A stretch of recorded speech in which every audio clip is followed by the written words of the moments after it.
All right, we're gonna show you guys on these billet blocks how we change out sleeves. Those of you who don't know what sleeves are, these are sleeves, okay? These sleeves get pressed into the block. They're, you know, a dry press fit, and you know, they're machined, the block's machined perfectly, so these just slide right in. So the Top Fuel guys from back in the day around my local area told me how to swap out sleeves, you know, the easy way. And, you know, you're gonna learn a little bit about heat, metal expansion, and, you know, shrinkage, all right? So we're gonna change out these sleeves. These are not bad sleeves, but I'm building a new motor here and I want to know exactly what it is I got, so I'm putting brand new sleeves in this used block, new to me motor. And so I want to change these out. We're gonna show you guys how to do it. Now, what you could do to pull out the sleeve, because we've already pulled out the sleeve, there's nothing in here. We have a sleeve puller. This goes down in there when it's in the block, and this catches the edge of the sleeve perfectly, okay? And then it's got a plate and a nut, and you tighten it up and you pull out the sleeve. Now, sometimes to pull out the sleeve, it can be really hard, but I like to still take and put a little heat in the block, and you ain't gotta get that carried away. It isn't like you gotta heat the block up to 1,000 degrees here, okay? And I put a little heat in the block, and then when I use this puller, man, it just zips right out and it makes life simple. So a little heat on that billet aluminum makes a world of difference. So let's go ahead and start heating the block. Got my heat gun, I'm gonna look at it.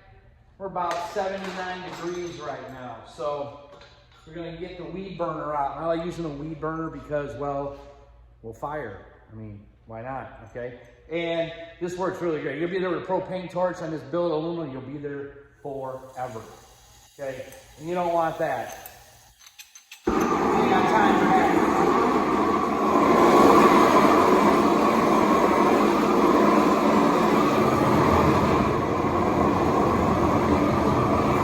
Now I'm gonna warm up this aluminum. You don't need to get it really hot. I don't need oil boiling off of it or nothing like that. We're gonna heat up down in there. I leave them top studs in there because there's notches in the liner, the sleeve when we put them in, that way they line up perfect. They have to go in a certain way because you don't drop in and it's a circle and you're good to go. They all kind of touch one another, they all got to line up just right. So we'll keep this warm. A lot of times you'll see the aluminum sweat. You definitely want to warm it up until the aluminum's done sweating for sure. If you don't have the heat gun to look. Now, with this motor, I have found that the sleeves come out really easy at only about 150, 160 degrees. It doesn't need to be all that much. And it doesn't take much either. I don't want to melt my heat gun. We're already at 120. It doesn't take much. Now my sleeves are sitting in the freezer. They've been in the freezer for, about 4 hours, I would say.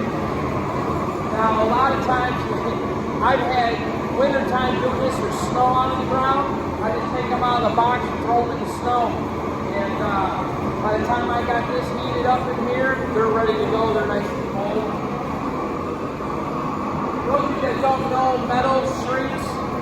You know, in theory, it shrinks. You know, we're talking tens of thousands here. And, you know, and heat makes it expand, so it's just going to make this really easy.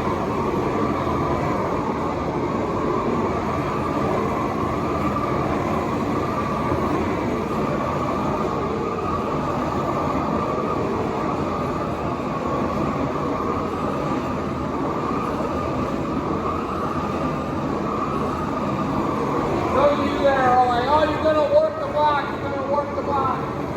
We're going to ruin them studs. Listen, the heat we're putting on here is nothing compared to what it goes through when you're drag racing. Okay, this is nothing.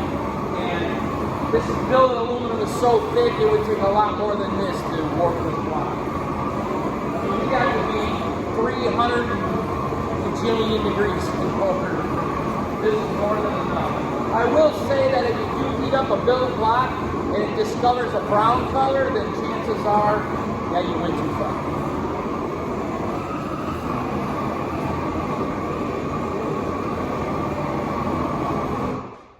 All right, now I know that that's gonna be good enough. We'll set this down. Now I'm gonna hit pause. I'm gonna run and go grab all of these sleeves. We'll be right back. All right, I'm back from grabbing sleeves out of the freezer. Ooh, these are cold. Now listen, if I get 2 of these with no problem, I will be tickled. Let's be honest, okay?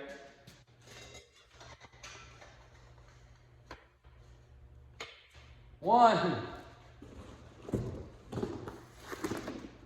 Should have had the boxes open.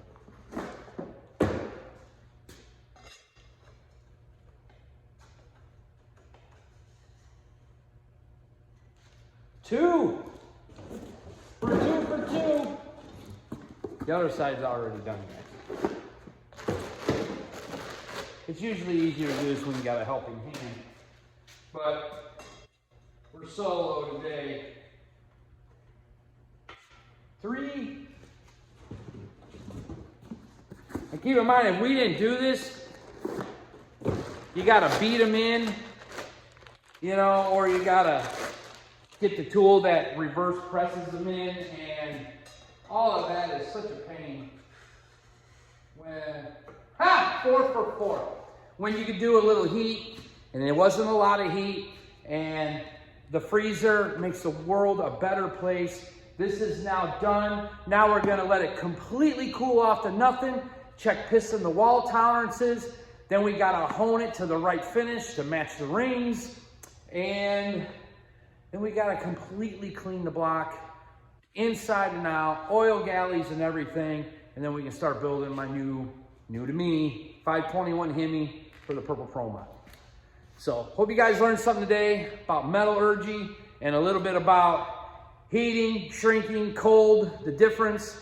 Because, you know, if you were to mic this stuff ice cold, you know, like untouched, I mean, we're talking like tenths of thousands in order for this stuff to fit just right, okay? So once this thing completely cools off, we'll be ready to roll. Hope you learned something. Peace. We'll just do a quick walk around so you can see.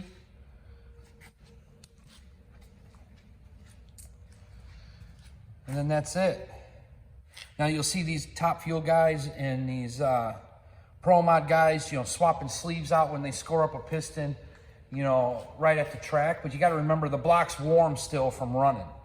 This block is ice cold, shop's cold, you know, so makes life a little simpler. So now piston to wall tolerances. Have a good weekend, guys.